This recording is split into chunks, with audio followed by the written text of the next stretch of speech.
Retour sur la manifestation du 5 juin devant le tribunal d'Alès. Bonjour, j'espère que vous allez bien.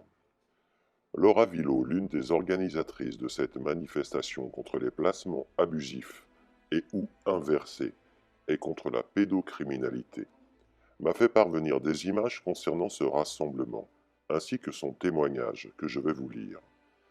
Elle m'a remonté que beaucoup avaient apprécié le comportement des forces de l'ordre qui les ont encadrés et ont fait la circulation afin de permettre le bon déroulement de cette manifestation, et elle tenait à ce que cela soit signalé. Son témoignage. 5 juin 2021. Manifestation statique et en cortège devant le tribunal d'Alès. Nous avons ensuite emprunté plusieurs rues. Nous nous sommes arrêtés pour interpeller et sensibiliser les citoyens au placement abusif d'enfants par l'ASE et au placement inversé abusif et l'exclusion parentale plus généralement. Cela dans une bonne ambiance très conviviale. Moins de monde qu'à Montpellier, mais qu'importe. On recommencera bientôt. Nous nous sommes arrêtés plusieurs fois avec le cortège, notamment devant la mairie d'Alès, pour des prises de parole, et ensuite arrivés devant la sous-préfecture d'Alès avec encore prise de parole et musique de dada. Il faisait hyper chaud, mais on a tenu bon pour les enfants et en soutien à tous les parents désenfantés de France. Nous avons d'ailleurs mentionné quelques noms, ainsi que pour tous les parents en grève de la faim. Nous avons à nouveau observé 1 minute de silence pour Kimberley, 15 ans, décédée par suicide il y a environ 3 mois, car elle ne supportait plus d'être en foyer et avait écrit pour expliquer son geste, il me semble. Entre parenthèses, vous trouverez de nombreuses vidéos sur ma chaîne concernant cette triste histoire de Kimberley. Elle réclamait ses parents, son placement était évidemment abusif. Bien sûr, nous avons de grosses pensées et prises de parole en soutien à notre amie Karine Trapp.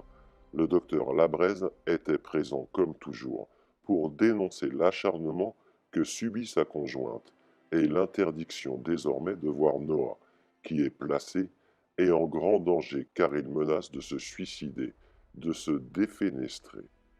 Nous multiplierons les actions et en envisageons d'autres avec Karine et tous les autres pour que cela cesse et avant que d'autres drames ne se produisent. Nous ne pouvons plus lâcher ni fermer les yeux. Nous voyons de plus en plus de dossiers qui sont à vomir. Karine me disait tout à l'heure qu'elle n'a plus de mots pour décrire l'horreur qu'ils nous font subir à nous, parents désenfantés, et aux enfants. Elle est très affaiblie. Aujourd'hui, elle en est à 3 mois et 10 jours de grève de la faim, dans l'indifférence du tribunal de Nîmes. Nous sommes inquiets, évidemment, pour elle et pour Noah. Et Michael, le papa en grève de la faim, à Thonon-les-Bains, ex-ville où était placé Noah, il me semble. Lui en est à sa 7e semaine de grève de la faim. Céline de Bastia, menacée d'expulsion. Ils lui prennent tout. Il y en a tellement d'autres. Et ses enfants qui se suicident en foyer ou autres.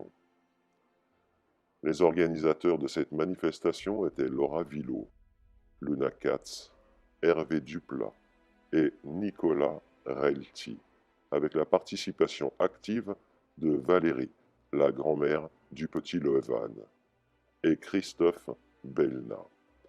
Notre devise, on ne lâche rien, force et honneur. Ainsi se termine son témoignage. Prenez soin de vous et de vos proches. À bientôt, ici ou ailleurs.